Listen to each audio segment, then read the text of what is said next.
자, 오늘 주신 본문의 말씀 가지고 교회 사랑주일 그 첫 번째 줄입니다. 부담 주기 싫은 게 아니라 축복 주기 싫은 것입니다. 부담 주기 싫은 것이 아니라 축복 주기 싫은 것입니다 라는 제목으로 제 회개의 마음을 담은 제목이었어요. 오늘 이 말씀을 전하도록 하겠습니다. 하나님께서 갑자기 교회 사랑주의를 선포하라 하셨고 교회 건축을 다시 명령하셨어요. 그렇다고 건축을 또 한다는 게 아니, 새 건물을 두고 어디로 간다는 게 아니라, 그러니까 제가 목회하면서 15년 동안 가장 이상하고 가장 이해가 납득이 안 되는 명령이었어요. 아니, 성전 건축을 다 했는데 무슨 성전 건축을 선포하라 하십니까? 여러분, 종료라는 것은 그 기준에 따라, 그 목적에 따라, 그 관점에 따라 다 종료의 시점이 다르다는 거죠. 목적이 다른데 종료가 같을 수가 없다는 거죠. 무슨 얘기냐? 자, 우리 집회 끝났어요? 안 끝났어요? 부흥회 끝났죠. 자, 우리가 이 목적이 뭐냐, 우리 관점이 뭐냐? 부흥회가 이렇게 행사, 강사님 왔다 가시는 것, 이런 외적인 눈에 보이는 관점으로만 보면 집회는 끝난 거예요. 이게 우리 기준이니까. 근데 하나님의 기준 관점으로 보면 그 목적이 달라요. 집회는 그냥 그 시간의 개념이 아니라 하나님께서 그 강사님을 보내서 우리 교회에게 하실 말씀을 듣고 우리 교회가 체질이 변하고 순종하고 우리 그 뜻대로 헌신하는 것이 집회의 종료예요. 그러니까 그런 의미로 보면 아직 집회는, 부흥회는 끝난 게 아닐 수도 있다는 거죠. 자, 엄마가 자녀한테 얘기하는 거야. 너 공부 다 했어? 그럼 우리 아들들이 예, 다 했어요. 당당하게. 그 물어보면 그 목적이 다른 거예요. 그러니까 공부 다 했어 라고 얘기하면 우리 아들들은 숙제를 공부라고 생각해요. 내일 학교 가서 두드려 맞지 않을 정도가 공부야. 그러니까 자기들은 숙제 다 한 거야. 그럼 공부 다 했냐는 질문에 종료를 선포해요. 하지만 엄마가 생각하는 공부의 개념 범위는 예습 복습까지야. 그러면 엄마가 볼 때는 아직은 그의 공부는 끝난 것이 아니라는 거예요. 성전 건축, 우리의 목적은 뭐냐면, 아니, 저의 관점과 저의 목적은 건물이었던 거예요. 그러니까 내 스스로 끝났다고 선포를 했죠. 우리가 필요한 건 건물이었지만 실은 하나님의 목적은 건물이 아니에요. 하나님께서 우리에게 건물 받고 싶은, 하나님께서 새 건물에 거하시길 원하는 게 아니라고. 하나님의 이 건축의, 다섯 번째 이 건축의 명령은 하나님의 사랑하는 백성들로 인해 하나님께서는 그 믿음을 확인하길 원하셨고 그 사랑과 헌신을 드리는 걸 하나님 보기를 원하신 게 건축이었어요. 하나님의 목적과 우리의 목적이 다르다. 우리는 건물을 짓는 것이 목적이었으니 건물이 다 지어지고 준공명령이 떨어지고 이제 우리가 여기 이 건물을 이용하여 편안하게 예배 드리니까 저는 스스로 건축이 끝났다고 정의 내렸지만 하나님께서는 건축이 아직 끝나지 않았다는 거예요. 내 사랑하는 백성들로 인하여, 하나님의 자녀들을 통하여, 이곳에서 은혜 누리는 자들을 통하여 하나님께서 이 성전을 세우길 원하시는 거예요. 그런 개념으로 그러니까 이해가 되는 거예요. 제가 성령 건축 중에, 여러분, 이 수십억 건축을 하면서 제가 건축 중에 한마디 입을 떼지 않았죠. 건축. 왜? 하나님이 허락지 않은 거예요. 건축 중에 여러분 위기가 얼마나 많았는지 몰라요. 건축 중에 우리가 생각하는 것보다 막 계속 차질이 생기면서, 특히 막판에 제가 쓰러졌을 때는 실은 여러분에게 얘기 안 했지만 거의 부도 직전까지 갔었어요. 제가 난생 태어나서 처음으로 누군가에게 돈 때문에 무릎까지 꿇어봤어요. 그때도 하나님은 절대로 제 입을 막으시고 절대로 이 말씀을 선포하게 못 하시더라고요. 왜? 그들이 주인이 아니라는 거예요. 치우실 사람은 하나님께서는 이 교회의 주인이 아닌 자들로 인해, 이 교회 식구가 아닌 자들로 인해 10원 한 장도 받기를 원하지 않으세요. 이제는 하나님께서 이제 되었다 하는 거예요. 여러분들이 이 교회의 주인이고 이 교회의 진짜 식구인 거예요. 하나님께서 제가 싫다고 그렇게 바둥거리는데도 명령하시기를 건축해라. 이번에는 엄청 아플 거야. 상처도 많을 거야. 사람들이 많이 떠나갈 거야. 네가 가장 믿었던 사람들로 인해 배신당할 거야. 그럼 하지 말라고 하셔야지. 그런데도 하래요. 그런데 이것만 기억하고 버티라는 거예요. 새 부대, 새 포도주를 담겠다 하시며 보라는 거예요. 그때 하나님께서 여러분들을 이렇게 아름다운 모습으로 성장시키시고 채워주신 거예요. 여러분, 하나님은 교회 건물을 짓는 게 목적이 아니라 내 사랑하는 백성들, 하나님의 자녀들로 인해 그 사랑을 확인받길 원하시고 그 믿음을 확인하길 원하시는 거예요. 여러분, 이 말씀이 절대 여러분 삶에 부담 가지 않길 바라고요. 오히려 설레이고 기쁨이 되기를 바랍니다. 왜냐하면요, 오늘 이 말씀이, 우리가 읽은 말씀이 처음으로 하나님의 집이 세워지는 장면인데, 그때 하나님의 집을, 성전을 건축할 때, 성막을 건축할 때 하나님께서 그 성막의 재료로 쓸 것들을 이스라엘 백성들에게 가져오라 명령하시는 장면인데, 1절에 여호와께서 모세에게, 주의 종에게 먼저 말씀하세요. 그리고 이스라엘 자손에게 너는 뭐 하래요? 명령하래요. 부탁하는 게 아니라, 의견을 제시하는 게 아니라, 사정 한번 해보라는 게 아니라, 의논 한번 해보라는 게 아니라 명령하래요. 내게 예물을 가져오라 하고 좀 명령해야 되는 거지 부탁하거나 사정하는 게 아니에요. 그리고 나서 기쁜 마음으로 내는 자가 하나님께 바치는 모든 것을 너희는 받을지니라. 기쁜 마음으로. 주의 종은 명령하고 하나님의 백성들은 기쁜 마음으로 그것을 가져와야 되는데, 하나님의 집을 세울 때 특징은 뭐냐면, 자, 오늘 금과 은과 청색, 자색, 홍색 실과 가는 배실과 염소털과 뭐 녹과 붉은 물 숫자랑 쭉 나오잖아요. 이것들이 성막은 자기 마음대로 지면 안 돼요. 하나님께서 딱 제시하시고 명령하신 그 양식, 식양대로 져야 되는데, 거기에 딱 필요한 것들인데, 공교롭게도 그것들은 다 하나님의 백성에게 있는 것들이었어요. 뜬금없이 우리에게 없는 것으로 명령하지 않으세요. 하나님 우리의 중심을 보시고 우리를 아세요. 그리고 그 예물들은, 그들이 갖고 올 것들은 실은 이미 그들이 가지고 있는 것인데 하나님이 주신 거예요. 여러분, 광야 한복판에서 성막을 짓는데 430년 동안 종노릇했는데 무슨 예물이 있겠어요? 그들이 언제 저축을 했겠어요? 언제 돈을 가지고, 자기 힘으로 뭘 했겠어요? 근데 그들에게 이것들이 있었다고. 왜? 하나님의 은혜로. 출애굽기 12장 35절로 36절에 보면 그들이 막 유월절 사건을 통해 이스라엘 백성들이 애굽을 하나님의 기적 같은 역사로 빠져나오게 되는 거예요. 그럴 때 그냥 이제 종로로 노예 생활만 끝나고 죄와 사망에, 여러분 그늘에서 이렇게 하나님의 백성으로 건짐만 당해도, 이게 구원만 받아도 감사한데, 그들을 살게 하신 분은 하나님이세요. 그들에게 여러분 그냥 구원만 해주셔도 감사한데, 천국만 주셔도 감사한데, 우리 이렇게 은혜만 주셔도 감사한데, 영적인 축복만 주셔도 감사한데, 여러분 그들 그냥 나오지 않았다고. 출애굽기 12장 35절, 이스라엘 자손이 모세의 말대로 하여 애굽 사람에게 은금 폐물과 의복을 구하매. 애굽 사람한테 그걸 갖고 오라고 해요. 말도 안 되죠. 근데 하나님께서 강권하시니까 그들이 36절, 여호와께서 애굽 사람들에게, 이스라엘 백성에게 은혜를 입히게 하사 그들이 구하는 대로 주게 하심으로 그들이 애굽 사람의 물품을 취하였더라. 여러분, 누가 주신 거예요? 하나님 주신 거예요. 무엇을 위해서?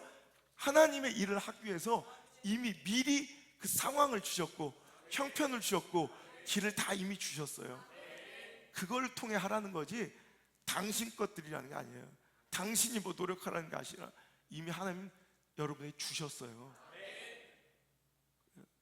여러분, 그것으로 하나님은 하나님의 집이 지어지길 원하지, 갑자기 특별한 은혜로 만나처럼 물질들이 떨어지든가 외부에서 유입된 예물이 하나도 없었다고. 저는 이게 성전 건축의 올바른 정신이라고 생각해요. 내가 은혜 받을 곳은, 내 어머니 같은 내 교회는 주님의 몸 되신 내 성전, 내 영이 먹고 사는 곳은 내가 져야 돼요. 다른 사람들로 인해서가 아니라. 실은 제가 외부 활동 많이 하니까 실은 저를 좋아해 주시는 분들 많아요. 전 벤츠를 사준다는 사람이 3명이나 있었어요. 근데 E 클래스, S 클래스 안 받았어요. 내가 당당하게, 내가 당신한테 이걸 왜 받냐. 여러분, 이번에도 실은 되게 힘들 때 유혹이 있었어요. 말씀만 하시면 제가 우리 교회 부채 정도 다 없어질 수 있는 정도를 헌신하시겠다고. 솔직히 말하면 내가 솔직히 여기까지 아멘이 나왔어요. 이거 누르느라고 정말 힘들었어요. 안 됩니다. 그래서 이렇게 멋있게는 얘기 못했어요. 안 될걸요? 이랬어요. 지금 생각 부끄러워요. 솔직히 그거 제일 큰, 내 목회 가운데 제일 큰 유혹이었어요.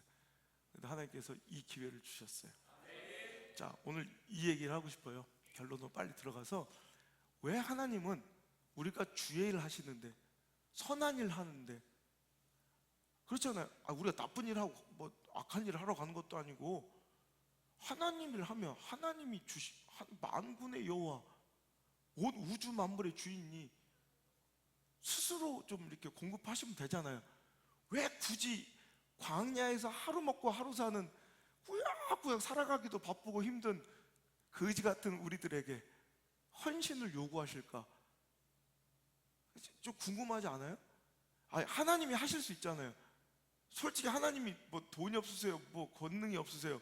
온 우주 천하 만물을 말씀으로 통치하시고 창조하실 수 있는 분이, 저는 하나님께 솔직히 기도해 본 적도 있어요.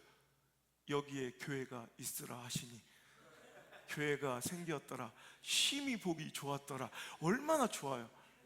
그런 간증거리도 하나. 하나님 원하지 않으세요. 우리의 헌신을 원하세요.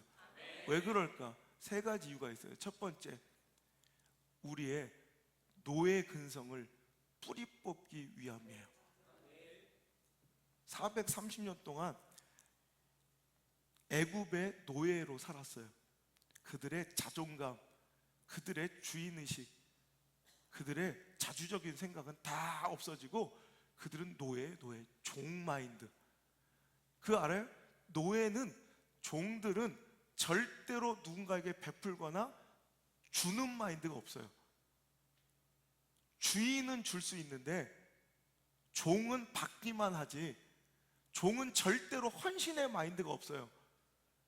종은 어떻게 하면 받을까, 어떻게 하면 얻어 먹을까를 생각하지, 종이 베풀거나 드리는 건 있을 수 없는 일이에요. 근데 때로는 우리들의 삶이 종이에요. 종. 우리가 노예라고. 우리는 과거에 하나님 만나 은혜 누리기 전에 우리는 어쩔 수 없이 물질의 종이고요, 세상의 종이고요, 명예의 종이고요, 권력의 종일 수밖에 없어요. 이제 진정으로 하나님을 만나는 순간 이제는 주인이 바뀌는 거예요. 하나님은 왜 출애굽해서 바로 가나안에 들이지 아니하시고 그들을 광야에서 훈련시키느냐? 딱 그거예요. 이제 바로의 백성이 아니라, 바로의 종이 아니라, 애굽의 노예가 아니라 하나님의 백성으로, 하나님의 사람으로, 택하신 족속으로, 거룩한 하나님의 왕 같은 제사장으로 만들어 가시는 과정이 광야, 이 신앙생활이에요. 우리는 끊임없이 그걸 해야 돼요. 끊임없이. 아멘? 이제 우리는요, 여러분, 어쩔 수 없이 우리는 종이에요. 종. 우리는 무조건 종이에요. 누구의 종이냐가 중요하지.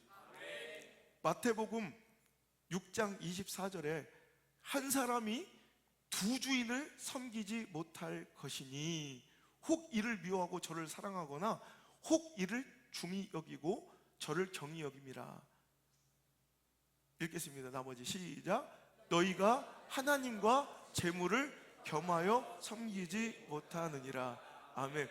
우리를 창조하신 분이 우리에게 친히 말씀하신 거예요. 우리의 체질을 너무너무 잘 아시는 분이, 우리의 본질을 아시는 분이 하나님 스스로와 누구를 비교하세요? 물질과 싸우세요. 우리 마음은 딱 두 종류의 주인을 모실 수 있는 마음 조각밖에 없어서 한 사람이 두 주인을 섬길 수가 없어. 그런데 하나님과 좀 거대하고 위대한 뭐 이런 게 나왔으면 좋겠는데, 결국 뭐의 싸움이냐면 신앙은 하나님과 물질과의 싸움이에요. 하나님을 섬길 것이냐, 물질을 섬길 것이냐. 이렇게 말하면 좀 되게 그렇지만, 당신은 하나님의 종으로 살아갈 것이냐, 물질의 돈의 노예로 살아갈 것이냐의 싸움이에요. 절대로 이거 벗어나지 않아요. 예외가 없어요. 아무리 뭐라고 상황, 형편, 처지 얘기해도 여러분, 돈의 유익이 되고 돈의 이익이 되는, 물질에 유익되는 일에 제가 열심히 살라고 설교해 본 적이 없어요. 지들 알아서 잘해요. 그런 건 상담 없이도, 기도 없이도, 눈물 없이도 그 몇 억짜리 집을 사고 대출 받아 빌딩을 사고 차를 사는 것은 저한테 와서 막 흐느끼며 울며, 목사님 제가 이걸 감당할 수 있을까요? 목사님 감당할 수 있도록 기도 좀 해. 이런 것들 한 번도 못 봤어요. 나중에 들려온 소문으로 보니까 집을 사고 땅을 사고 차를 샀지, 저한테 그런 기도도 안 부탁해요. 다 지가 알아서 해요. 알아서. 예. 여러분, 당신은 물질을 따라 삶을 선택하십니까?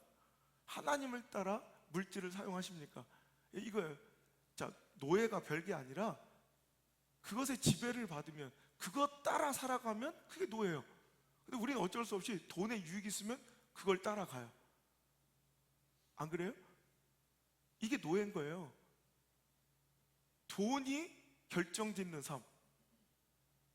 돈에 의해, 여러분 집을 얻을 때, 이사 갈 때 이것저것 계산, 이자 계산하고 이렇게 따지니까 이사 가는 게 맞아.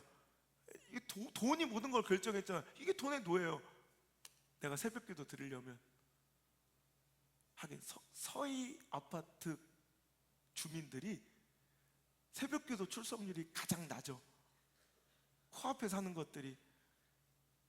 그래서 옛말 틀린 게 하나 없어요. 등잔 밑이 싸가지 없다, 뭐 이런 소리가 참 옳은 말이라는 생각이 들어요. 하여튼 뭐 여러분 이사 가고 뭐 사업을 시작하고 장사를 하고 뭐 이거 할 때 여러분 거의 물질이 여러분을 지배했잖아요. 그럼 노예인 거예요. 우리 굉장히 뭐 내가 돈의 노예라니 그러면 엄청나게 막 내가 싫잖아. 근데 그게 지금까지 우리의 삶이 거의 돈 따라 살. 돈이 안 돼, 형편이 안 되면 차 팔아야 되고, 돈이 되면 이거 사고, 안 되면 이거 뭐 하고, 이거 포기하고. 하나님이 주권적으로 당신의 삶을 선택하셔야지. 거의 대부분 돈이 했다고. 돈이 지금까지 생각하면 이거 감당이 어려우면 팔고 이사 가야 되고, 감당할 수 있으면 이거 사고 이것도 빨리 해서 이런 것들이 우리의 삶의 결정적 구조라면 이건 돈의 노예인 거예요. 여러분, 돈의 노예되지 않길 원합니다.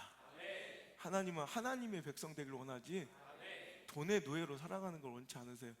제가 얼마 집회 영합성회를 하는데 그 지역 우리나라 유명한 몇 대 절 중에 하나, 또 얘기하면 또 이게 또 그래서 그 목사님이 공격을 당하실까 봐 할 수 없이 숨기는 거예요. 유명한 절 밑에 동네 교회를 이제 담임하고 계신 목사님이 그래요. 목사님, 대대로 이 지역은 그 절에 소장농으로 살아가는 사람들이 대부분이래요. 그분들은 이 설교 안 들겠다, 그죠? 하여튼 그래서 지금도 그 마을 전체 땅의 절반 이상의 해인사 땅이래. 그럼 합쳐진 줄 알겠네. 모르겠다. 그분 혼나는 거지 뭐. 그분이 얘기한 거예요 저한테. 그래서 사람들이요 대대로 그 해인사 땅에 소작을 했던 집안들이래, 몇 대째. 그래서 사람들이 되게 뻔뻔하대. 제 얘기 아니에요? 그리고 자존감이 떨어진대. 그리고 굉장히 받기만 원하지 뭐 헌신할 줄 모른대. 나 이걸 들으면서 딱 그 생각을 했어요. 이게 종의 마인드구나. 이게 그래서 신앙생활에 가장 큰 적이래요. 뭐가 교회가 커가질 않는다는 거예요. 그리고 믿음이 자라질 않나요? 왜? 노예 근성이 뿌리 뽑히지 않으니까. 여러분,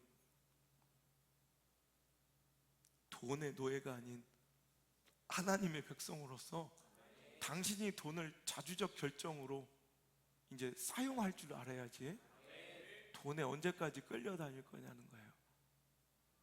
제가 이번 주에 헌신들을 보면서 내가 솔직히 말하고 있어요. 목사보다 낫다 그랬어요.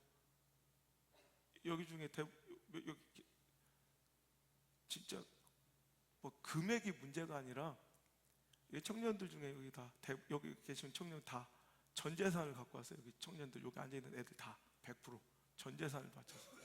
나는 그 인생을 자주적으로 결정하며 그들의 얼굴에서 두려움을 본 적이 없어요. 두려움을 딱 한 번 봤어요. 거울 속에 비친 내 눈 아래서 내가 두려워하더라고. 쟤들 저래도 되나? 그러니까 내가 나쁜 놈이었던 거야 지금까지. 내가 두려웠고 내가 약해서 그 믿음의 선포를 못 하고 있는 거야. 올해 가정골 돌려주고. 이게 저는 되게 선한 목자인 줄 아는 거야. 되게 사람들한테 좋은 소리 들어요. 우리 교회 제가 다 책임지고 가니까 누구한테 빚 하나 보증 하나 안 하고 내가 다 저 이거 되게 자랑하고 다녔어요. 제가 다 책임진다 하는. 근데 이게 정말 잘못된 거였더라고요. 내 마음이 약한 줄 알았더니 이건 악한 거야. 악한 거. 오늘 저들의 인생은 돈이 삶을 끌고 다니는 인생이 아니더라고요. 자기가 돈을 사용할 줄 알고 돈에 있어야 될 곳을 자기 스스로 결정하더라고요. 너무 멋지더라고. 걔들은 하나님께서 책임지실 줄 믿습니다. 네, 나는 그래. 여러분, 돈 쫓아다니면, 여러분 제가 경고하는데, 당신이 돈을 쫓아가면 당신 돈도 잃고 하나님도 잃어요. 여러분, 은혜 영원한 것 같죠? 당연한 것 같죠? 돈을 쫓아다니는 삶을 살면 돈도 잃고 하나님도 잃어요. 여러분, 하나님을 아직 붙들고 있는 분이라면 여러분 기회입니다. 하나님만 붙으시길 바라요. 하나님을 쫓아가면 하나님도 얻고 돈도 얻어요. 이건 분명해요. 여러분, 하나님이 당신 얼마나 불쌍하겠어. 결정적인 시간마다 기회마다 하나님 등지고 돈 쫓아가는 당신 바라보면 하나님이 당신 얼마나 사랑하는데 결국 돈 쫓아가는 거야. 돈하고 바람 피는 모습 보면 하나님 가슴이 찢어지는 거야. 그럼 그놈 만나 잘 살기라도 해야지. 결국 그 돈한테도 배신당해서 그지같이 굳이 산다니까. 그러면 무슨 삼류 삼파극도 아니고 하나님 그런 거야. 너 그놈 쫓아갔으면 보란듯이 잘 살아야지. 이게 뭐야? 이러려고 나 버린 거야? 이런 삼류 삼파극이 매주 벌어져요. 돈 쫓아갔으면 잘 살기라도 해야지. 돈 쫓아 살았으면 보란듯이 잘 살기라도 좀 해야지. 뭐 남았어요 여러분? 더 이상 우리 교회는 이런 삼류 삼파극이 찍히는 현장 되지 않길 바라고, 하나님 붙들고 어떤 상황 처지 형편 속에서도 내가 작게만 보여도 나를 택하신, 난 몰라. 근데 하나님 나를 택하신 거야. 우리 가정을 택하신 거야. 택하신 주님 의지하고 주 뜻대로 헌신해 보세요. 더 이상은 돈의 노예가 아니라 물질의 노예가 아니라 하나님의 종으로서 자주적으로 당신의 삶을 이끌고 물질을 사용하며 여러분 당신에게 주신 축복과 영향력과 권세와 관계와 그 모든 것들을 어디에 둬야 될지 어느 자리에 둬야 될지를 정확하게 아는 멋진 지혜로운 분별력 있는 종들로 하나님께서 더 크게 세워가시며 더 많이 맡기실 줄 믿습니다. 두 번째로 하나님께서 왜 우리에게 헌신을 요구하시는가? 두 번째는 우리의 마음을 하나님께 묶어두기 위해서예요. 여러분, 아까도 얘기했지만 우리는 절대로 두 주인을 섬길 수 없어요. 결국 돈 아니면 하나님을 선택해야 되는데, 자, 우리가 지금 하나님의 뜻을 선택하지 못해요. 하나님의 명령을 어떤 상황과 처형할 때 못해요. 여러분, 그리고 그 하나님 뜻대로 사용되지 않은 것들은 그냥 결국엔 잘 고여져 있다가 나중에 어떤 때가 되면 하나님께 쓰여질 수 있느냐? 그렇지 않아요. 하나님의 명령과 뜻대로 사용되지 않은 모든 것들은 다 결국 우상의 제물이 돼요. 고여 썩게 된다고. 무슨 얘기야? 자, 출애굽기 지금 우리가 읽은 25장에 이거 갖고 와라, 하나님께 바쳤어요. 이걸로 하나님께서 성막을 짓기를 원하고 바쳤어요. 근데 그들에게도 안 드리고 남은 것들이, 그러니까 안 드린 사람들이 있었다고. 기쁨으로 못 드리고 숨겨놓은 사람들이 있었는데, 이 예물이 어떻게 나중에 사용되는 줄 알아요? 출애굽기 32장 볼래요? 자, 지금 출애굽기 25장이잖아요. 32장으로 가보세요. 그거 갖고 뭐 하나 나중에. 32장 찾았어요? 네, 읽겠습니다. 1절부터 시작. 백성이 모세가 산에서 내려옴이 더딤을 보고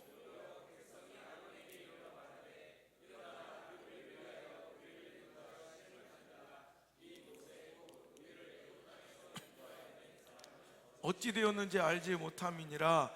아론이 그들에게 이르되 너희 아내와 자녀의 귀에서 금고리를 빼어 내게로 가져오라. 모든 백성이 그 귀에서 금고리를 빼어 아론에게 가져가매 아론이 그들의 손에서 금고리를 받아 부어서 조각칼로 새겨 송아지 형상을 만드니 그들이 말하되 이스라엘아, 이는 너희를 애굽 땅에서 인도하여 낸 너희 신이로다 하는지라. 아멘. 자, 하나님께 바치지 않고 꽁쳐놓고 있었던 것들이 있었는데 그것들이 결국에 뭐로 만들어져요? 금송아지 만들어지는 거예요. 그러니까 내가 하나님께 드리지 않은 것들은, 하나님께서 원하고 요구하실 때 바쳐지지 않은 것들은 그것이 훗날 더 크게 뭐 강성하셔서 재테크를 잘해서 그걸 가지고 하나님을 섬길 수 있는 것이 아니라 그게 다 금송아지 만드는데, 우상 만드는데 사용되어진다는 거예요. 그래서 하나님께서는 신약에서도 예수님 통해 이렇게 말씀하시죠. 마태복음 6장, 아까도 두 주인 섬길 수 없다. 너 물질이냐 돈이냐 나냐 선택하라고 정말 너무 구질구질할 정도로 우리한테 결국 믿음은 이거니까 그래. 돈이냐 하나님이냐 선택을 요구하셨던 분이, 자 19절 볼까요? 마태복음 6장 19절, 20절, 21절 같은 맥락이에요. 그 똑같은 마태복음 6장 이 말씀 있는 거. 시작. 너희를 위하여 보물을 땅에 쌓아두지 말라. 거기는 좀과 동록이 행하며 도둑이 구멍을 뚫고 도둑질하느니라. 오직 너희를 위하여 보물을 하늘에 쌓아두라. 저기는 좀이나 동록이 해하지 못하며 도둑이 구멍을 뚫지도 못하고 도둑질도 못하느니라. 내 보물이 있는 그곳에는 내 마음도 있느니라. 아멘. 뭐래요? 네 물질이 있는 곳이 네 마음이 있는 곳이다. 아무리 뭐라고 얘기해도 이런 거의 여러분의 모든 물질이 여러분의 편의와 안락, 그죠? 이런 곳에 다 포함되어 있지, 하나님께 내 마음을 얼마나 두고 있는지. 그러니까 때로는 깊이 없는 뜨내기가 되는 거예요. 하나님께서 오늘 성전 건축 명령을 허락하신 이유는 뿌리 내리기를 원하세요. 이제 우리 교회에 의식이 있어야 된다는 거예요. 하나님께서 여러분의 마음을 우리 교회에 묶어두시고 제 마음을 우리 교회에 묶어두시려고. 왜? 물질이 가 있는 곳에 내 마음도 있으니. 그죠? 제가 그때 얼마 전에 큰 선택을 했어요. 그래가지고 내가 여기를 벗어날 수 없게 작업을 해요. 그래서 내가 할 수 있는 모든 것들을 해서 이렇게 교회에다가 이렇게 유익이 되게 이렇게 갖다 놓는다고. 이제 더 이상 어떻게 옴짝달싹 못해요. 왜? 너무 좋은 제의들이 많이 들어오니까. 여러분, 경상도 뭐 끼켜봤자 뭐 10,000명도 안 되잖아 다. 그죠? 저는 그럴 때마다 내 마음 묶어두는 거예요. 하나님, 내가 여기에 내 목회 탯줄을 묻었습니다. 내 목회 탯줄을 묻은 곳에 내 뼈를 묻게 하여 주옵소서. 여러분도 이제는 우리 가족이에요. 여러분들 기다리신 거예요. 우리 식구예요 이제. 그래서 하나님께서 여러분을 우리 진짜 가족, 내가 그래서 다 이번에 고백을 시켜요. 우리 교회라는 고백을 꼭 헌금 봉투에 쓰게 해요. 하나님께서 나를 통해, 우리 가정을 통해 우리 교회를 세우게 하심을 감사드립니다. 이 고백을 너무 원하시는 거예요. 하나님 돈을 원하신 게 아니라 당신이 이 교회를 우리 교회라고 고백하고 뿌리 내리기를, 내 마음을 두기를 원하세요. 이제 옛날 정말 이 개척 15년 동안 가장 힘들었던 게 그거예요. 여러분, 더 좋은 사례가 제공되는데 안 가고 그거 거절하는 거, 이런 게 힘든 게 아니라 이 교회를 너무, 여기서 선포된 말씀과 은혜를 너무 싸구려 취급하는 사람들로 인해서 그 상처가 너무 힘든 거예요. 견딜 수 없이. 왜? 헌신이 없기 때문에 그래요. 희생이 없기 때문에 그래요. 여기에 자기 물질과 보물을 심지 않았기 때문에 내 마음도 떠 있는 거예요. 여러분, 우리는 내 교회가 있어야 돼요. 내 인생을 뿌리내릴, 더 나아가 내 자녀들의 영혼을 맡길 수 있는, 죽을 때까지 내가 목숨 바쳐 사랑할 수 있는 내 교회가 없는 성도들이 굉장히 많아요.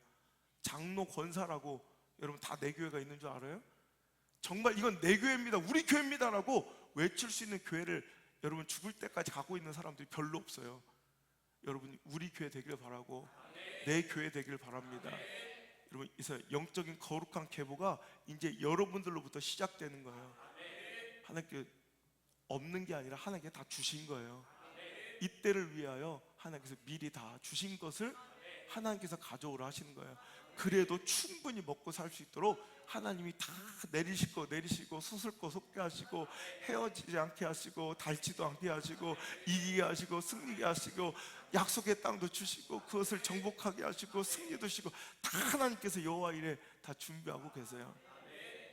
여러분, 보물을 땅에 쌓아두지 말고, 아파트에 쌓아두지 말고, 여러분 적금과 보험에 쌓아두지 말고, 여러분 동록이 해하며 도둑이 들끓는 이 땅이 아닌 하나님께 쌓아둘 수 있는, 그죠? 마음을 하나님께 뿌리낼 수 있는 그 시간이 되길 하나님 원하십니다.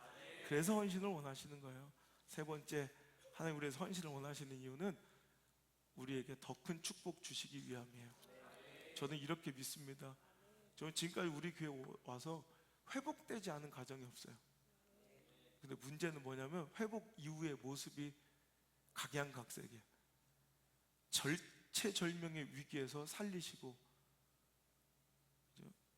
다시 합하게 하시고, 고쳐주시고, 회복시키시고, 물질 주시고, 살게 해주시니까 항상 그것 가지고 딴짓거려요. 여러분, 그럼 그것이 그 인생의 끝이에요. 축복에. 하나님 우리에게 더 큰 축복을 주시기를 원하시고, 저는 여러분 아직 지금도 잘 살아오셨죠? 아니면 말고 지금까지 잘 살아오셨죠? 근데 이거 제가 선포합니다. 절대로 결단코 최고의 축복 아닙니다. 최고의 은혜 아닙니다. 더 있습니다. 아직 최고의 축복은, 은혜는 맛보지도 못한 거예요. 우리 교회 이거 최고의 부흥 아닙니다. 아직 최고의 부흥은 맛보지도 못한 거예요. 여러분, 하나님께서 내가 상상하고 꿈꾸는 것보다 더 큰 걸 주시려고 계획하고 있어요. 이번에 확실하게 느꼈어요. 그런 가정들이 막 보이더라고. 아, 하나님께 저 가정의 마음을 붙드셨구나. 아, 저 가정을 축복하시려는 거, 이게 보이더라고. 믿음의 그릇을 크게 만들고 이제 꿈의 크기를 키우시는 거예요. 여러분, 내가 믿음의 스케일이 커진다는 건 오늘도 하나님께서 받은 내가 꿈꿀 수 있는 비전의 스케일이 커지는 거예요. 제가 하나님께서는 축복 주시라는 사람의 마음에 드릴 마음을 먼저 주세요. 우리 아버지가 신기하다고 아직까지도 얘기하는 게, 저 없을 때 우리 집사람하고 애들한테 그 얘기를 자주 하신대요. 우리 지난주 오신 안인근 목사님이 자기는 이렇게 내가 예비 장로들 데리고 가서 젊은 애들 내가 이번에 밥 먹으러 갔더니 식당에서 수영록교회 교인이 주인이더라고요. 근데 안성 목사님 아니세요? 막 그래서 예, 그래 인사했더니 목사님 저번에 사인도 받고 그랬다고 해서 그러냐고. 그래서 내가 좀 이따가 또 집에 간다고. 그래서 그러냐고 했더니 어떻게 오시냐고. 자꾸 저한테 먼저 이렇게 대접을 해서 아니라고, 오늘은 주인공이 앞에 계신 강사님 모시고 왔다고, 우리 교회 첫 번째 부흥회라고 했더니 왜냐면 자기가 볼 때 이해가 안 되는 거예요. 그럼 강사님을 모시고 담임 목사가 오면 옆에 딱 이렇게 뭔가 있어 보이는 장로님들이나 중직자가 같이 와야 되는데 우리는 애새끼들 데리고 가니까 그지 같은 것들 저를 데리고 가니까 얘들이 뭐냐 이거예요. 그래서 얘들이 당신의 눈에 좁쌀만하게 보이겠지만 얘들이 믿음의 거목이 될 미래 우리 교회 장로들입니다. 그래서 어떻게 목사님을 섬기는지를 내가 보여주는 겁니다. 어떻게 주의 종을 섬기는지를 지금은 얘들이 돈이 없으니까 내가 사지만 애들한테 보여줘 최고로 섬기는 걸 보여주는 거예요. 애들한테 그때 깜짝 놀랐더라고. 저는 솔직히 여러분 우리 이 세대에 별로 관심이 없어요. 저는 솔직히 말하면 당신의 자녀들로 인하여 이루실 하나님의 역사가 기대되는 교회, 이게 멋진 거지, 그죠? 근데 제가 그래도 안 목사님 그래, 청년들한테 애들한테 니들 젊었을 때 많이 심어. 나도 20대 때 이렇게 목사님을 잘 섬기고 교회를 잘 이렇게 내가 축복을 누린다고. 근데 갑자기 궁금하시고 나는 20대 때 일찍이 심어서 이렇게 복을 받는데 도대체 안우성 목사님은 언제 심었기를 벌써부터 이렇게 복을 누리냐는 거예요. 제가 7살 때라고 얘기를 했어요. 제가 학교 들어가기도 전에 하나님이 이상하게 막 나한테 그런 말, 우리 누나 학교를 가면 연년생이니까 저는 누나 학교 갈 때부터 키도 저는 조금 했어요. 이수열처럼 진짜 쥐똥만 했어요 어렸을 때. 그래가지고 그 조그만 게 망태기를 하나 들고 온 동네를 두면 못, 병, 진짜 철근, 철사 엄마한테 맨날 두드려 맞는 거예요. 네가 넝마냐? 옛날에 왜 넝마라고 알아요? 이렇게 뭐 이렇게 거지처럼 주는, 이 새끼 왜 그러냐고. 너 부끄러워 창피해도 동네 사람들이 다 뭐라고 한대요 우리 엄마 아빠한테. 저 조그만 그 쥐똥만한 애를 저 내보내가지고 얼굴이 막 다 터가지고 이렇게 여기 막 다 빨갛고 손이 다 근데 고물 준대. 이제는 우리 동네는 얼마나 제가 누볐는지 내가 다 알아. 막 땅도 팠어요 내가. 옛날 나중에는 더 이상 눈에 보이는 부분에는 없으니까 땅을 팠던 기억이 있어요. 땅까지 파면 뭐가 나와 또. 근데 우리 동네는 더 이상 주술 게 없어. 그 내가 그 어린 나이에 여러분 심리를 걸어가는 거야. 그 어린 나이에 7살짜리가. 그래서 다른 옆 동네까지 가서 구해서 그걸 내가 짊어지고 올 수 있는 만큼을 그걸 모으는데 이제 몇 년 보다 그 교회 옆마당에 산처럼 쌓였어요. 그래서 트럭이 전 2대인 줄 알았더니 한 3대가 왔다네. 조그만 트럭이 용달차가. 그래서 꽉 차. 그래서 돈을 이렇게 그때 꽤 받은 거야. 근데 엄마 아빠가 야 너 대단하다. 어린 놈이 어찌 이렇게 돈 욕심만, 이거 뭐 하려고 그래? 그래서 내가 하나님께 드리고 싶어서요. 엄마 아빠가 깜짝 놀라는 거야. 너 지금까지 헌금하려고 이렇게 한 거야? 예. 저는 그게 너무 행복했어요.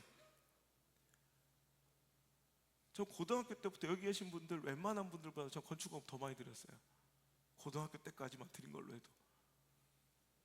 그때 하나님께서 나에게 조금만 되면 어떻게 그렇게 많이 드렸냐, 하나님께서 저에게 과외를 시키게 하시는데 내가 과외를 하는 애들이 다 무조건 1등을 하는 거예요. 전교 1등을. 난 솔직히 말하면 걔들이 푸는 모의고사, 난 수학을 너무 싫어요. 뭐죠? 이렇게 수학 경시대 문제 있죠? 나 못 풀어요. 니들도 못 풀어. 되게 어려워 진짜요. 6학년짜리 수학 경시대 문제 니들 못 풀어. 그래서 내가 이거 나만 등신 같은 거 해서 내가 인문계 박사학위 하고 있는 애들한테 내가 옛날에 저기 유학 시절에 갖다 줘, 이거 풀 수 있겠냐. 절반이 못 풀더라니까. 진짜 요즘 애들 굉장히 어려워요. 제 말을 전적으로 믿으셔야 합니다. 하면서 그런데 희한하게 나도 못 푸는 문제를 내가 과외를 해. 근데 그것들을 풀어. 선생님 이거 어떻게 풀? 새끼, 자기 스스로 공부를 해야지 말이야. 해답지 봐봐. 이걸 어떻게 푸는지 내일까지 연구해와. 그리고 가는 거야. 지금 보니까 자기 주도식 학습을 내가 그때 최초로 고안해낸 거야. 저는 한 번도 가르치지도 않아요. 그리고 3명 이상이 안 모이면 안 가요. 그래서 3명을 같이 모아놓고 하는데 과외비는 한 명을 따로 받아요. 그것도 1시간씩 해주는 게 아니야. 한 번 가서 1시간 반 정도를 하는데 3명 거를 다 따로 받아요. 이러니까 그때 25년 전, 거의 근 30년 전 다 됐네. 그런데 그때 돈으로 제가 한 달에 200씩 받았어요. 그 정도 돈 어마어마한 거예요. 그때 교회 교회 건축 한 평 50만 원이라고 광고를 했는데 제가 200평, 내가 4평을 헌금하겠다고. 한 달이 아니라 계속. 나 그거에 한 번도 그 돈을 써본 적이 없어요. 한 번도. 대학교 들어가까지도 한 번도 그걸, 그리고 엄마 아빠 저기 성지 순례도 내가 보내드리고 다들. 그때 하나님께서 이렇게 복을 주시는 거예요. 그러니까 나는 지금 생각해 보면 그 마음을 하나님께 나에게 주신 거예요. 내가 드려야지 막 혼자 막 이렇게 준비한 게 아니라 한 드릴 마음 주세요. 왜? 그거는 하나님께서 복을 주실 사람을 선택하신 거예요. 여러분, 수냄 여인이요, 엘리사 목사님이 막 분주하게, 지금 같으면 저 같은 집회 사역이에요. 막 배달로 갔다 단도 갔다 왔다 막 길가를 왔다 갔다 하시는 모습을 보고 너무 안쓰러운 거야. 다른 사람은 그게 안 보이는데 그게 보여. 그래서 그의 모든 편의를 제공하고 그의 쉴 방과 침대와 막 책상과 같은 막 식사와 모든 걸 다 제공을 해. 근데 그 가정에 그 마음을 주신 이유는 수냄 여인의 가정에 하나님 아들을 주시기로 이미 정하신 거예요. 그는 원하지도 꿈꾸지도 못했던 축복을 주시고, 그 아들이 죽었을 때 살려주시고, 그 가정이 모든 재산을 잃었을 때 다 회복해 주시고, 그 축복을 이미 하나님은 아시는 거예요. 그러니 드릴 마음을 주시는 거예요. 엘리야를 공개했던 사르밧 과부는 한 줌의 밀가루를 드릴 마음을 주시고, 그걸 통해 기근이 끝날 동안까지 하나님께서 그 가정을 택하신 거예요. 하나님께서. 그가 잘난 게 아니라 하나님께서 여러분에게 뭔가 부담스러운, 내가 드리고 싶은 뭔가 마음을 주셨다는 건 축복 주시기로 결심하시고 이미 선택하신 건 줄 믿으시길 바라요. 부지중에 했지만 아브라함은요, 제가 알지도 못했지만 주의 사자를 나그네인 줄 알고 영접했는데 최고로 부지중에 했지만 섬긴 거예요. 그때 아들 이삭의 축복을 약속받게 되더라는 거예요. 여러분, 하나님께서 복 주실 자들은 먼저 마음을 주세요. 드릴 마음을 주세요. 그러니까 오늘도 이것이 여러분 절대 손해나 뭐 부담이 아니라 하나님 복 주시기로 결정하셨는데 제가 막을 수 있겠어요? 여러분, 어떤 분의 축복에 지금까지 드린 것으로 인해서 기가 막힌 은혜와 축복을 또 맛본 분들이 있어요.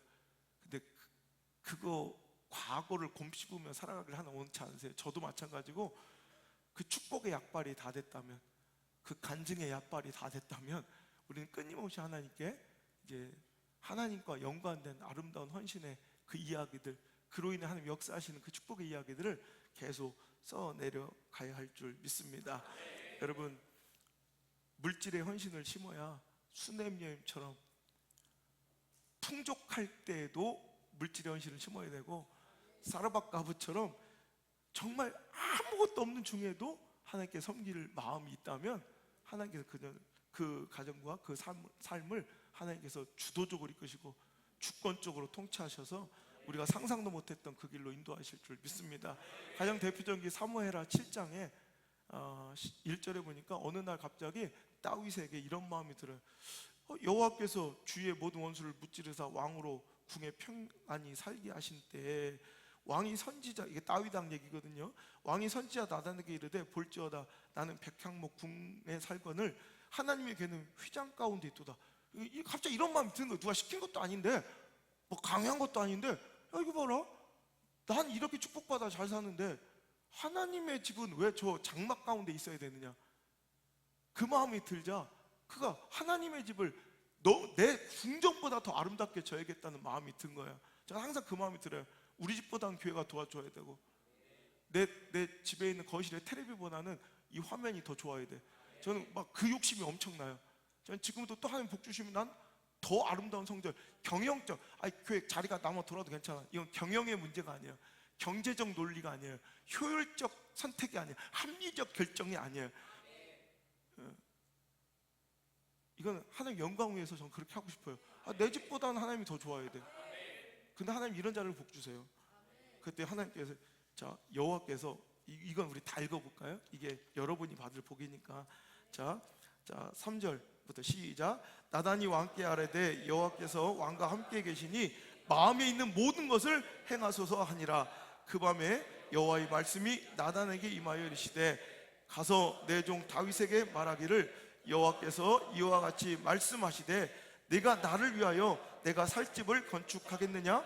내가 이스라엘 자손을 애굽에서 인도하여 내던 날부터 오늘까지 집에 살지 아니하고 장막과 성막 안에 다녔나니 이스라엘 자손과 더불어 다니는 모든 곳에서 내가 내 백성 이스라엘 먹이라고 명령한 이스라엘 어느 지파들 가운데 하나에게 내가 말하기를 너희가 어찌하여 나를 위하여 백향명집을 건축하지 아니하였느냐 말하였느냐?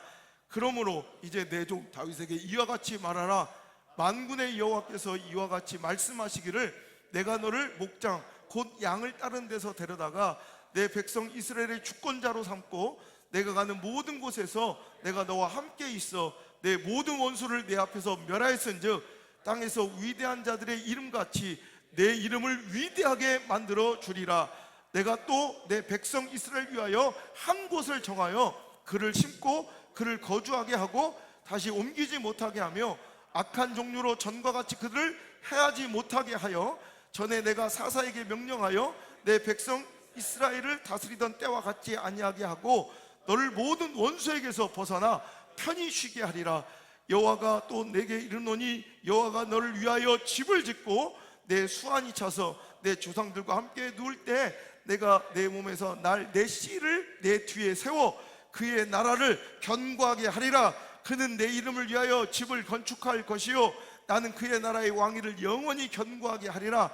나는 그에게 아버지가 되고 그는 내게 아들이 되리니 그가 만일 죄를 범하면 내가 사람의 매와 인생의 채찍으로 징계하려니와 내가 내 앞에서 물러나게 한 사울에게서 내 은총을 빼앗은 것처럼 그에게서 빼앗지 아니하리라. 내 집과 내 나라가 내 앞에서 영원히 보존되고 내 왕위가 영원히 견고하리라 하셨다 하라. 아멘. 아멘. 저는 여러분에게 나단처럼 전한 거예요. 이게 여러분이 받을 복이에요. 이 말씀이 안 믿어지고 듣기 싫은 사람은 나가도 돼요. 저는 그래요. 정말 여러분 어떤 말씀이 들렸습니까? 이게 당신의 약속이에요. 내가 이제부터 사사 시대처럼 악한 것들이 너를 틈타지 못해. 옛날에는 막 그냥 이스라엘이 툭 하면 침공당하고 아팠거든. 네가 내 집을 세우니 나는 네 집을 세워주고 내가 더 나아가 네 왕위를 견고케 하며 네 뒤에 날씨 아직 태어나지도 않은 네 자녀들을 통해 왕위를, 이 축복을 이어가게 신앙의 명문가로 세워주고. 그래? 여러분 얼마나 그를 사랑하니 내가 그들의 아버지가 되어주겠대요. 하나님이 내 자녀들의 아버지시야. 이제 당당한 거예요. 어떤 제자 중에 헌신을 전쟁을 갖고 내가 있어. 내가 이건 네 인생 미천이야. 너 이거 네 살림 미천이야. 이거 네 사업 미천이야. 무슨 얘기야? 이 경험이 네 인생을, 너 지금 돈 한 푼 없는 것 같아도 이 경험으로 인해 넌 살 거야. 이거예요. 하나님 책임져 주실 거예요. 여러분 그래서 하나님께서 그 자녀의 아버지가 되어주시고 혹시 그가 또 우리처럼 실수하고 넘어질 때 있을 거 아니에요. 사울처럼 버리지 아니하겠대요.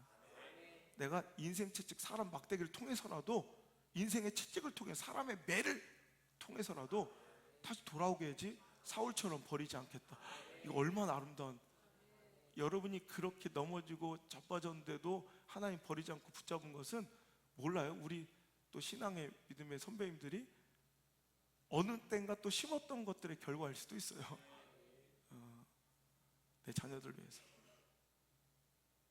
여러분 이 축복의 기회를 놓치지 않길 바라요. 하나님 축복 주시고 싶어 안 달라셨는데 그 기회를 놓치지 않다가. 예를 들어 내가 황병현 간사, 나는 저거 정말 말 되게 안 들어요. 우리 미국 안 목사님이 저한테 대단하다고 그럴 때 대놓고 공개적으로 저렇게 욕할 수 있는 목사는 전 세계에 나밖에 없을 거라고. 그냥 난 해요. 뭐 진실이니까. 저게 말 잘 들으면 잘 듣는다고 하겠지. 말 안 들으니까 안 듣는다고 그러고, 저 난자리 똥자루 많으니까 똥자루 많아도 얘기하고, 내가 거짓말 안 하잖아요. 저 말 되게 안 듣는 거예요. 근데 전 이걸 못 놓겠는 거예요. 이상하게 벌써 버려도 몇 번을 버려야 될 것 같은데 절대로 내 마음을 못, 이상하게 저 마음을 저 포기를 못하게 만드죠. 그러니까 저는 어떻게든 저를 세워서 축복을 막 주려고, 막 기회를 주려고 안달이 나요. 근데 하나님의 마음은 더 크세요. 저 같은 건 비교할 수 없어요. 전 그걸 아주 감소시킨 거고, 나도 이런데 하나님 어떠실까. 어떤 때 저 가정이 딱 축복을 받으려고 하거나, 혹은 내가 저 데려다 이렇게 좀 사역을 좀 시켜야겠다. 얼마 전에도 내가 실은 더 갈망 워십 있잖아요, 생방송.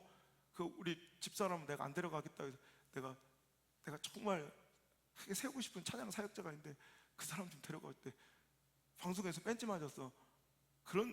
그런데도 내가 그냥 데려가려고. 왜? 내가 그 정도 영향력은 되거든. 내가 마음대로 할 수 있거든. 이번 주 돌아오는 금요일 날 시간 되신 분 아침에 와서 나랑 생방송 같이 가요. 우리 교회도 거기 가득 채워놓고 홀에서 같이 찬양하고 예배 드릴 거예요. 내가 다 데려간다고 얘기했어요. 올 수 있는 사람 와요, 같이 생방송하게. 근데 거긴 예배 현장이지 방송이 아니야. 그래서 내가 마음속으로 저거 새벽기도 안 나고 그러는데, 그래서 내가 사정을 했어요. 제발 이번 주 새벽기도 한 번 나와달라. 그러니까 내가 이렇게 막 뭔가 애절할 때는 뭔가 있는 거야. 그때 제주도를 간대, 놀러 간대. 해필 그때 생전 안 가다가 미치겠네. 그래서 언제 오냐 했더니 수요일 날 온대. 그럼 내 금요일 날 생방송이니까 내가 내 나름대로 또 타협을 한 거야. 그러면 목요일 하루만 나와달라고. 제발 목요일 한 번만 나와달라고. 근데 내가 이러면 당신을 데려갈까 뭐 이런 얘기는 안 했지만, 내 마음엔 이거 한 번만 하면 하나님 봐주세요. 야, 그렇게 내가 사정하고 돌아오는 날도 확인하고 내일 꼭 나오라고 했어. 그런데 안 나오대. 저게 인간이야? 그래서 안 데려갔어요. 하나님 뜻이 아니니까. 난 기회를 주고 싶어. 너무너무 안달이 나는데 그걸 놓치고 살아가는 사람들이 많아요. 너무 안타까운 거예요. 그래서 이번에 우리 교인들 데려간다고 우르르 데려가면서 저것도 살짝 데려가려고 그러는 거예요. 이렇게라도 뭔가 해주고 싶은 거야. 그때 슬쩍 마이크를 저쪽에다 밀어놓을 거예요. 그래서 저 차장을 좀 부르게. 난 이게 너무, 여러분 그렇잖아. 이 기회를 안타깝게 놓치는 제가 그래. 하나님께 분명한 음성이 들려고. 나는 이걸 자랑스럽게 내가 이 교회 책임지고 모든 경영을, 모든 빚을 내가 다 책임지고 있다는 걸 되게 자랑스럽게 여겼는데, 하나님 분명한 음성이 들린 거예요. 평생 네가 책임지고 살래? 예, 제가 책임질게. 야, 그러면 너 되게 잘 돼서 네가 안드레 안성주 안나 쫙 평생 이렇게 뒷바라지고, 쟤들은 백수인데 아빠가 다 평생 죽을 때까지 뒷바라지는 그런 복을 너한테 줄까? 그래서 싫은 거야. 내가 잘 되면 뭐해? 내가 잘 돼서 내 자녀들 평생 뒷바라해 줄 수 있는 그 능력이 되는 게 이게 축복이에요? 이건 저주지. 내 자녀들이 잘 돼야지. 나는 좀 못돼도 난 그만 돼도 되니까 자녀들이 잘 돼야지. 하나님, 야, 이게 축복이야? 네가 잘 돼서 이 교회 책임진 게 축복이야? 그래서 제발 내 자녀들 덕 좀 보고 살자. 딱 한마디예요. 이 말씀에 내가 선포한 거예요. 내 자녀들 덕 좀 보자. 자녀들이 잘 돼서, 저도 생각해보니까 안드레 성주 안나가 잘 돼서 나는 이제 좀 뭐 그만 돼도 안드레 성주 안나가 잘 돼서 맨날 용돈 좀 보내왔으면 좋겠어요. 그리고 내 아들이나 뭐 진배 없는 우리 현진이가 잘 돼서 용돈을 막 자꾸 기침만 하지 말고 막 돈 이렇게 보내줬으면 좋겠어요. 막 도서비를 100만 원씩 막 매달. 이게 축복이지. 우리 엄마 아빠가 축복이. 우리 엄마 아빠 저희 시골교회 목사예요. 아무도 모르는 무명의 목사. 근데 지금 제일 행복해. 목사님 모임 가면 왜? 자식이 잘 되니까. 그리고 목사님 친구분들이 안호 목사님 집회 좀 한번 잡아달라고 그래. 글쎄 시간이 될라나 이러면서. 그게 축복이지. 그죠? 엄마 아빠가 막 맨날 도와주는 게 축복이에요? 잘 돼서? 아니요. 오늘 하나님 이 말씀 전하래요. 내 자녀들 덕 좀 보고 살자. 여러분 잘 되게 하시려고 그러는 거지. 여러분 솔직히 말할게. 여러분 여러분 짠해서 뭐 내면 얼마나 낼 거야? 솔직히 여러분 뭐 얼마나 내실 거야? 내가 하고 말지. 근데 이게 잘못됐다는 거예요. 강력하게 말씀하시더라고요. 이제 내가 안 들으니까 다른 주의 종을 통해서, 내 충주에 형님 있다고 그랬잖아요. 3명 똑같다고 그랬잖아요. 이번 가을에 또 모실 거야. 그럼 삼형제를 다 보는 거예요. 그분이 나한테 전화해서, 넌 아우야, 너는 참 설교도 잘하고 위로도 잘하고 네 감성을 터치하는 이런 설교는 우리나라 누구도 널 흉내낼 수 없어. 최고야. 근데 이거 하나, 넌 헌신을 설교를 못해. 그리고 그것이 꼭 너한테 잘하라고 하는 것처럼 느낄까봐 주위 시선 눈치 보느라고 넌 그걸 못 받는 게 이게 가장 큰 네 목회의 단점이고, 이러면 니네 교회 망해. 네 때는 네가 어떻게 책임져서 굴러갈 수 있지만 요 다음 때 이 오장수목에 없는 거야. 거기다 너무 놀랐어요. 이 전화해서 갑자기 나한테 느닷없이 얘기하시더라니까. 그래서 미국 안목사한테 내가 그거 강력하게 더 전하라고 얘기했대. 저를 제일 잘하신 분 하나님이고, 그 다음에 우리 아버지고, 그 다음에 우리 충주 형님이에요. 그래서 일부러 되게 셌지 그러더라고요. 예. 시험도 많이 들지? 예. 몇 놈 나갈 거야. 그건 네가 알아서 네가 오시마리 네가 다 하고 어떻게 하든 네가 잘해라. 그래도 선포될 건, 지금 우리 교회가 영적으로 개혁되지 않으면, 체질 변화가 일어나지 않으면 니네 교회는 끝이야. 그러면서 한 교회를 얘기해 주시는데 내가 그 교회 알아요. 지금까지 목사님 제가 하는 꼬라지 똑같아요. 우리 애들만 피자 사주고 또 얘들아 막 내가 카드 줘서 이러니까 어떻게 되는지 봐. 너 그 교회처럼 될래? 그러더라고. 아니요. 그럼 이제부터는 변해야 돼. 성도들이 헌신하고 믿음이 자라나서 축복받아서 이 교회의 주인이 된 주인의식이 생겨야 된다. 여러분, 오늘 말씀의 제목이에요. 제가 깨닫게 된 게, 전 여러분들한테 부담을 주기 싫은 줄 알았더니 그게 아니라 축복을 주기 싫었던 거예요. 난 부담 주기 싫어요 라고 얘기했는데, 실은 하나님께서는 들리시기를, 하나님 저는 우리 자녀들 축복 주기 싫어요 라고 들으실 거예요. 이제 거꾸로, 하나님 축복 주세요. 저 마음을 열어주셔서 기쁘게 헌신하고 순종하는 자들 되게 해주세요. 여러분, 뭐 이게 금액이 중요한 게 아니, 축복 많이 받은 사람은 최선을 다해 하세요. 하지만 여러분, 진짜 이 성령의 바람, 하나님의 놀라운 역사에, 저는 이번 집회가 절대 우연이 아니라고 생각해요. 성령의 강권하시, 그리고 이 축복은 부흥의 4일 동안이 아니라 더 갈망 워십을 명령하실 때도 이상하게 갑자기 내가 명령받아서 그냥 바로 시행했잖아요. 실은 그때부터 시작된 축복이래요. 하나님 워밍업이 예열이 되다가, 그래서 만약에 우리가 그때 더 갈망 워십으로 예열되지 않았다면 이 축복은 우리에게 없어요. 거기서 이미 은혜가 딱 하고 헌신 드리는 훈련들이 되었고 마음 열려 있다가 딱 복을 주신 거예요. 하나님은 정확하신 분이에요. 그분을 노래합시다.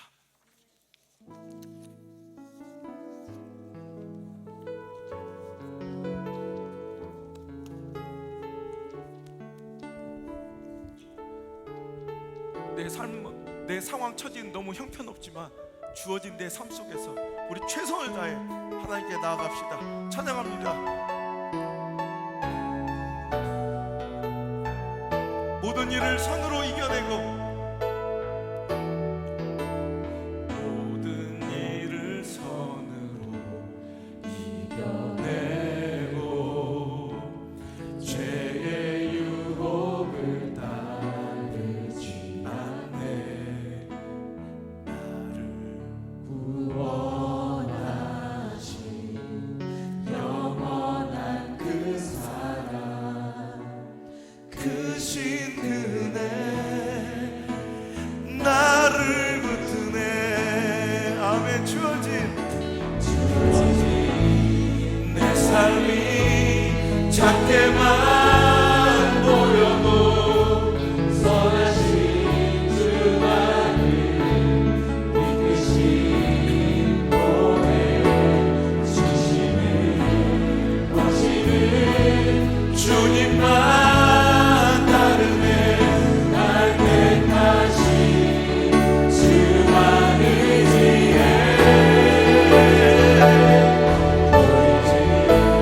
사방에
안개와 같지만 주는 나를 붙드시고 부르짖음 들으시며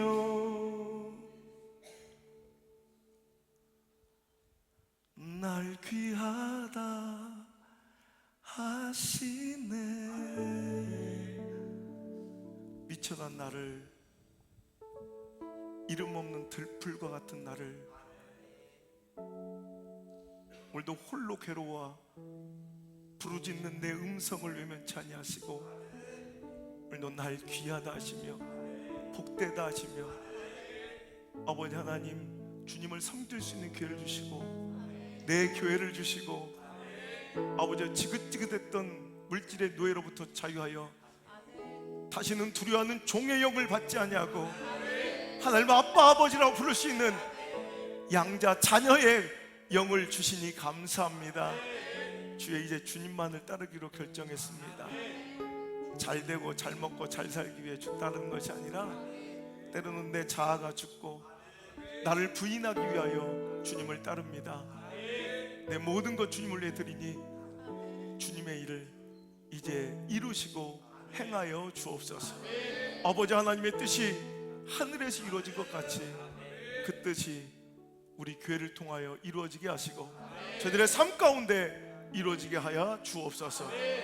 이제는 나를 위해 그 십자가의 모진 길까지 뚜벅뚜벅 걸어가신 예수 그리스도의 크신 은혜와 나 같은 거 무엇이 간데 이 버러지 같고 티끌 같은 이 죄인을 살리시려 독생자들의 심장을 찢어 그 피를 십자가 위에 부으시고 나를 의롭다 하신, 나를 깨끗다 하신, 우리와 화목하신 내 아빠 아버지 하나님의 그 크신 사랑과 나를 고아처럼 과부처럼 거지처럼 내버려 두지 아니하시고 불꽃 같은 눈으로 오늘같이 지키시며 살 용기와 힘과 모든 상황과 처지와 물질을 허락하신 성령 하나님의 그 따뜻한 위로와 능력과 공급의 손길이 오늘 이 자리 나와 이제 내 교회를 사랑하고 하나를 위하여 헌신하기로 기뻐 결단하며 아버지 그 길을 열어달라 기도하는 하나님의 사랑하는 백성들 머리에와 저들의 헌신의 손길과 저들의 삶과 이제 앞으로 저들의 자녀들의 인생에 이제부터 떠나가지 마시고 1초도 떠나지 마시고 영원토록 함께 몸쓰기를 간절히 또 간절히 축원하옵나이다. 아멘.